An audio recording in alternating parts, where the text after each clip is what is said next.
Rusiyada vətəndaşlar ilk dəfə olaraq təkcə mağazalardakı alışları deyil, həm də kommunal və digər müntəzəm ödənişləri hissə-hissə ödəmə imkanı əldə ediblər. Maraqlıdır, Azərbaycanda da kommunal ödənişləri hissə-hissə ödəmək mümkün ola bilərmi? Mövzu ilə bağlı kommunal xidmətlər üzrə ekspert Nüsrət Qasımov konkret.az saytına açıqlama verib. Ekspert bildirib ki, Azərbaycanda da kommunal ödənişlərin hissə-hissə həyata keçirilməsi mümkündür və bunun üçün ciddi maneə yoxdur.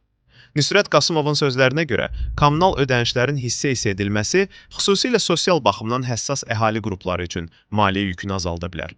Onun fikrincə, bu yanaşma vətəndaşların borclanmasının qarşısını almaqla yanaşı, ödəniş intizamının da yaxşılaşmasına səbəb olar.